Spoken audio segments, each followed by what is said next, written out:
Bom dia, meus queridos, graça e paz. Estamos entrando agora na terceira aula. Falamos o que era o crente carnal, falamos como sair da carnalidade e ir para a espiritualidade, e agora a gente vai viver a promessa do Espírito. Então hoje quero desafiar você a abrir o seu coração e anotar tudo que nós vamos conversar aqui, para que você possa viver a plenitude e a promessa do Espírito Santo na sua vida. Tá bom? Vamos orar? Espírito Santo de Deus, que nesse momento o Senhor possa nos conduzir a esse tempo que nós teremos de aula, que o Senhor nos leve e direcione, que cada revelação, que cada palavra bíblica aqui que nós vamos tirar aqui, ela possa ser como chaves que vão destravar a nossa vida espiritual, para que nós possamos entender que nós somos um ser espiritual.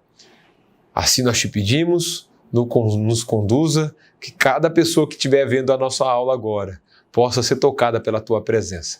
Assim nós te louvamos, nós te damos graça em nome de Jesus. Amém. Hoje nós vamos falar da promessa do Espírito, mas eu quero que você memorize uma frase. A vida cristã é uma vida no Espírito. Lembre-se disso, a vida cristã é uma vida no Espírito. Não existe a vida cristã na carnalidade, não existe a vida cristã na religiosidade, mas sim a vida cristã no Espírito. Então lá em João, no capítulo 3, versículo 3, eu quero ler essa passagem para nós nessa manhã. E Jesus respondeu, em verdade te digo que ninguém pode ver o reino de Deus se não nascer de novo. Então perguntou Nicodemos, como um homem velho pode nascer? Pode entrar no ventre da sua mãe e nascer pela segunda vez? E Jesus respondeu, em verdade te digo, que se alguém não nascer da água e do Espírito, não pode entrar no reino de Deus. O que é nascido da carne é carne, e o que é nascido do Espírito é Espírito. Não te admires tu dizer, necessário vós nascer de novo? O vento sopra aonde quer e ouve o som, mas não sabe de onde vem nem para onde vai. Assim é todo aquele que é nascido do Espírito. Então a vida do Espírito Santo é uma vida de transformação. Nicodemos, sendo doutor da lei, não sabia isso. Então a vida de um cristão começa de um novo nascimento. De um novo nascimento é um nascimento no Espírito. Você vai ver apóstolo Pedro sendo um antes do Espírito Santo e sendo o outro depois do Espírito Santo. Antes do Espírito Santo, ele é o homem que negou Jesus, e Jesus foi de encontro a ele. Jesus advertiu ele que ele ia negar. Ele falou, eu jamais te negarei. Jesus, Pedro, antes que o galo cante, você vai me negar. E agora, depois desse mover sobrenatural de Atos capítulo 2, o de repente de Deus, apóstolo Pedro é uma outra pessoa. Agora ele é nascido do Espírito Santo de Deus. Então começa no nascimento, é isso, e o nascimento do Espírito. Ele é o Espírito que dá o que? A vida. Ninguém chega a Deus se não for através do Espírito de Deus. Ninguém clama a Deus se não conhecer o Espírito, se não for através do Espírito Santo de Deus. Então ele é o Espírito da vida, ele é o Espírito da adoção e ele é o Espírito que nos faz ser filhos de Deus. Lá em Gálatas, eu vou passar algumas passagens, eu quero que você abra em Gálatas capítulo 4, versículo de número 7, 4:4. Nós vamos ler essa passagem também, Gálatas 4:4. Nós vamos pegar algumas passagens bíblicas para fixar isso na nossa mente. Vindo, porém, a plenitude do tempo, Deus enviou seu Filho, nascido de mulher, nascido debaixo da lei, para resgatar os que estavam debaixo da lei, a fim de que recebemos a adoção do Filho. Porque sois filhos de Deus e enviou ao nosso coração o Espírito do seu Filho, que clama Abba Pai. Portanto, tu não é mais escravo, mas filho, e se é filho também é herdeiro por obra de Deus. Então, quando a gente olha para isso, nós somos filhos de Deus, somos herdeiros de Deus. Deus enviou o seu Filho para que todos nós agora não perecemos, mas vivemos. Significa que eu e você fomos adotados pelo Espírito Santo de Deus. Deus nos regenerou. Então agora você é filho, e se você é filho, você é herdeiro dele. Você não pode mais viver com a mesma natureza passada. Você precisa alimentar o Espírito Santo de Deus. Lá em Romanos, no capítulo 8, no versículo 14, diz algo muito interessante para nós aqui nessa manhã. Pois todos que são guiados pelo Espírito de Deus são filhos de Deus. Porque não recebeste um espírito de escravidão para vos reconduzir ao temor, mas um espírito de adoção pelo qual clamamos, Abba, Pai. O próprio Espírito dá testemunho ao nosso espírito que somos filhos de Deus. E se somos filhos, também somos herdeiros, herdeiros de Deus e co-herdeiros com Cristo. Se é certo que sofremos com Ele, para que também com Ele sejamos glorificados. Olha que interessante, sofremos com Cristo. Sofrer. Olha que palavra interessante para nós. Não está na moda sofrer por Cristo. Não, nós vamos ser felizes em Cristo. Mas o sofrer significa se autonegar, como a gente falou na última aula, e agora viver para Deus. Isso traz alegria. E o próprio Espírito dá testemunho em nós que somos filhos de Deus. Você recebe esse testemunho? Você tem certeza que você é filho de Deus? Você tem certeza que você nasceu de novo? Você tem certeza que Deus tocou seu coração de uma forma tão poderosa, que agora você pode dizer, eu sou filho de Deus. Como tem uma música, eu sou filho de Deus. É assim que nós clamamos, Abba, Pai. Lá em Judas, Judas só tem um capítulo, né, gente? Em Judas 19, diz assim, estes são os que causam divisões. Vive conforme a sua tendência naturais e não tem o Espírito de Deus. Então, olha que interessante. Estes são os que causam divisões. Vive conforme as suas tendências naturais e não tem o Espírito.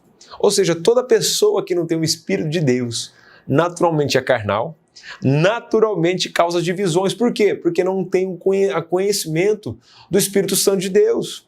E você precisa ter conhecimento do Espírito Santo de Deus. Então, todas as passagens é muito importante porque demonstra o entender de Paulo em estar em Cristo e no Espírito e ter o Espírito em vós.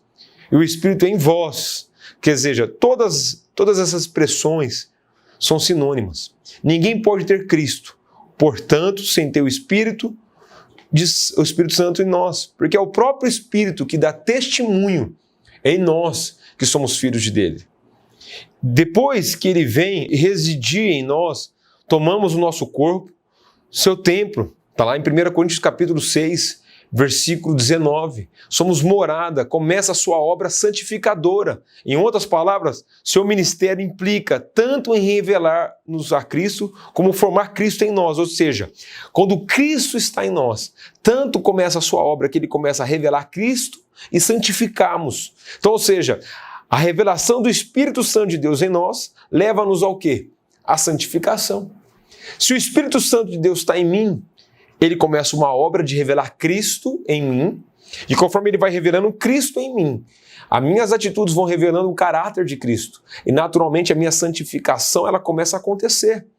Então cremos firmemente no conhecimento de Cristo e a nossa semelhança com Ele, ou seja, nós começamos a se parecer com Cristo, nós nos conhecemos e começamos a se moldar com Cristo. Lá em Efésios capítulo 1, no versículo de número 17, eu gosto dessa afirmação, porque olha o que ele diz, para que Deus de nosso Senhor Jesus, o Pai da glória, vos dê um espírito de sabedoria e de revelação do pleno conhecimento de quem Deus é.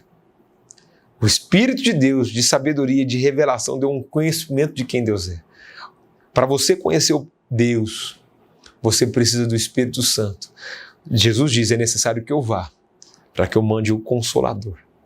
E esse Consolador, é Ele que vai interceder por vós, é Ele que vai entrar em vós, é Ele que vai te encher, é Ele que vai te regenerar, é Ele que vai fazer o quê? Vai dar testemunho claro de quem você é em mim. Ele vai dar testemunho claro. É Ele que vai falar comigo sobre você. Lembra que o Espírito Santo nos conduz à oração? Lembra que eu disse que o Espírito Santo nos conduz no arrependimento? É não entristecer o Espírito. É Ele que nos traz arrependimento. É Ele que nos traz remorso. Lá em 2 Coríntios, no capítulo 3, no versículo 18, olha que expressão maravilhosa. Mas nós, todos nós, como um rosto descoberto, refletindo como um espelho a glória do Senhor, somos transformados de glória em glória, na mesma imagem que vem do Espírito do Senhor. Olha que lindo essa passagem. eu estou aqui te empolgando e te dizendo que você precisa refletir como um espelho a presença do Espírito Santo. Então, ou seja, pelo poder do Espírito que habita em nós, nossos desejos maliciosos, a nossa natureza, elas são controladas pelo fruto do Espírito Santo. O caráter de Cristo. Então, a primeira coisa que eu quero te ensinar nessa manhã, a gente falamos sobre a doação, que não tem como você viver sem o Cristo, não tem como você chegar a Deus sem o poder do Espírito Santo de Deus. Mas ter a revelação do Espírito Santo de Deus, nascer de novo, como Nicodemos não entendeu, como Pedro nasceu pela experiência. A maior virtude do cristão não é o falar em línguas, não é profetizar, não é isso. Pastor, mas você está dizendo que isso não existe? Não existe, eu vou chegar lá ainda. Essa é a terceira aula, calma que nós vamos chegar lá ainda. Mas a primeira coisa que Deus fala, que Deus mostra, é o caráter da obra do Espírito Santo e a obra da carne. Gálatas é uma carta pesada, apóstolo Paulo bate pesado, mas ele vai falar algo interessante, eu quero trabalhar com você aqui. A primeira obra do Espírito Santo é começar a revelar Cristo em você. É você ter a natureza transformada. E aí, a partir do momento que Cristo é revelado em você, as suas atitudes começam a santificar. E aí começa uma luta interna, onde a carne precisa morrer, para que o Espírito Santo comece a aparecer. Como acabamos de ler em 2 Coríntios, no capítulo de número 3. Que o rosto desvendado, que a glória de Deus se manifeste, que Cristo seja estampado em nós. Já não eu mais vivo, mas Cristo vive em mim. E aí começa uma luta interna dentro do nosso coração, dentro do nosso corpo, onde a carne precisa ser mortificada. Olha o que o apóstolo Paulo diz aos Gálatas no capítulo 5, no versículo de número 16. Mas eu afirmo, andai pelo Espírito, e nunca satisfaz o desejo da carne. Porque a carne luta contra o Espírito, e o Espírito contra a carne. Eles se opõem um ao outro, de modo que não conseguimos fazer o que queres. Mas seja guiado pelo Espírito, já não estáis debaixo da lei. A obra da carne são evidentes, ao saber, imoralidade, impureza, indecência, idolatria, feitiçaria, inimizades, rivalidades, ciúmes, iras, ambições, egoístas, discordâncias, partidarismo, inveja, bebedeira, orgias, coisas semelhantes a essas, contra as quais vos advirto, como já vos adverti antes. O que pratica não herdarão o reino do céu. Ou seja, Paulo já deixou claro aqui que a prática dessas coisas separa você do reino de Deus. Mas ele fala de uma outra arma. Então a primeira obra do Espírito Santo em nós é o fruto do Espírito que está no singular. Não é o frutos, é fruto. Não é o falar em línguas, não é profetizar, não é o curar. Tudo isso são evidências que Deus usa para a edificação do seu corpo. Lá está em Romanos capítulo 12, na parte B, lá embaixo do versículo 12, do versículo 6 e 7 em diante. Mas nós não vamos entrar lá agora. Nós vamos trabalhar sobre o primeiro fruto de evidência de transformação, que é o quê? O fruto do Espírito é amor, alegria, paz, benignidade, bondade, fidelidade, amabilidade, domínio próprio. Contra essas coisas não existe lei. E os que são crucificados com Cristo, a carne juntamente com as suas paixões e desejos. Se vivemos pelo Espírito, andemos também sob a direção do Espírito. A forma é tomar propriedade do fruto do Espírito. Então, o nosso desejo de autonegação, que nós falamos na segunda aula, tem a ver com isso, de começar a viver no caráter de Cristo e viver em comunhão com Cristo. Comunhão com Cristo e comunhão com o Espírito Santo começa onde? No culto cristão. Quando nós viemos para a igreja, para buscar o Espírito Santo de Deus, para orar com os irmãos na comunhão, é olhar a beleza de Cristo e não julgar a igreja de Cristo. Então nós começamos a ter um espírito de adoção, um espírito de regeneração, um espírito de amor, um espírito de paciência. Olha o que diz em Filipenses, no capítulo de número 2, verso de número 1 e 3. Portanto, se há em Cristo alguma exortação, alguma consolação de amor, alguma comunhão do Espírito, se há qualquer sentimento profundo ou compaixão, completai a minha alegria para que tenhais o mesmo modo de pensar, o mesmo amor, o mesmo ânimo, o mesmo pensamento, as mesmas coisas. Não façais nada por rivalidade, nem por orgulho, mas com humildade. Assim, cada um considere o outro superior a si mesmo. Olha como que o Espírito Santo começa a nos mostrar que é a comunhão da igreja, a comunhão do corpo. Na pandemia a gente se apartou do corpo, não poderíamos reunir fisicamente juntos, mas como é profundo a comunhão do corpo, como que é profunda essa comunhão, como é profundo esse relacionamento um com os outros.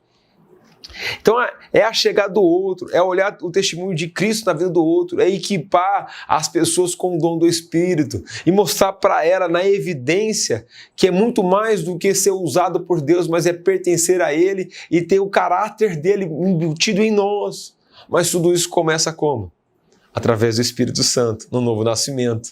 Depois dessa obra que começa a ter Cristo em nós, Cristo vai transformando o nosso caráter, vai se revelando a nós e nosso caráter é transformado. E aí a gente tem o fruto do Espírito, que é esse fruto que nós estamos falando agora. Ou seja, é diferente do que a gente pensar em dons. Lá em Filipenses ainda, lá em Éfeso capítulo 1, verso de número 13, diz assim: nele também vós, tendo ouvido a palavra da verdade, o evangelho da vossa salvação, nele também, crido, fosse selado com o Espírito Santo da promessa. Não tem porquê a gente não crer na promessa do Espírito Santo. Mas, repito, ser cheio do Espírito Santo não tem nada a ver com fazer, tem a ver com ser. Nós achamos que ser cheio do Espírito Santo é uma êxtase. Não é isso. É também. Mas tem muito mais com o caráter de Cristo em nós. Porque é difícil a gente pensar, eu fui batizado com o Espírito Santo. Ok.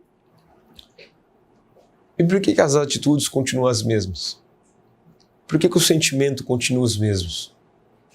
Se o Espírito Santo está em vós, quais são as atitudes de alguém cheio do Espírito Santo? Então eu quero rapidamente passar algumas coisas aqui para que a gente possa caminhar. Então você precisa entender em Romanos 8, quero concluir aqui, verso de número 11, diz assim: e se o Espírito daquele que ressuscitou de Jesus dentre os mortos habita em vós, aquele que ressuscitou Cristo dentre os mortos há de dar vida também aos vossos corpos mortos pelo Espírito que vem e os habita.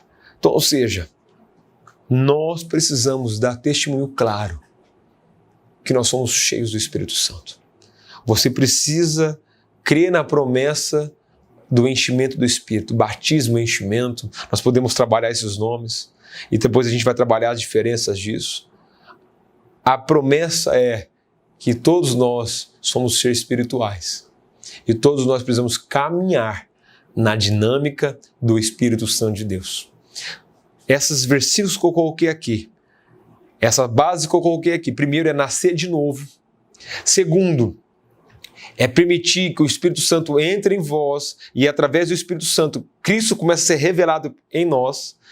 Através que o Espírito Santo é revelado em nós, a santidade começa a aparecer. E nós vamos ter um caráter transformado de acordo com Cristo. Até que nós experimentamos Gálatas capítulo 5, o fruto do Espírito. A carne é mortificada e o fruto do Espírito começa a aparecer.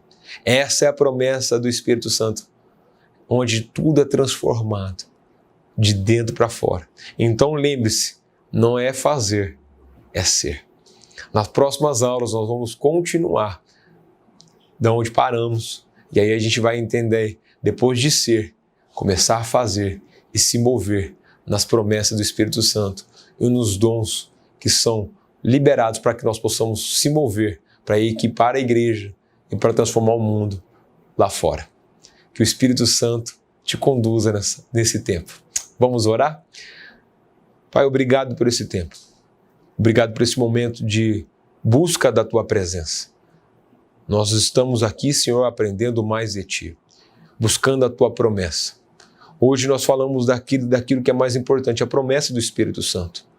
E a promessa do Espírito Santo é transformar o nosso interior e transformar-nos de dentro para fora. Por isso, nessa manhã, ao ouvir essas passagens bíblicas, ao ouvir essas reflexões, essas afirmações, nós possamos entender o que o Espírito Santo quer de nós e quer fazer através de nós. Por isso, nos conduza a viver a promessa do Espírito Santo na nossa vida. Assim nós te louvamos, nós te damos graça. Em nome de Jesus. Amém.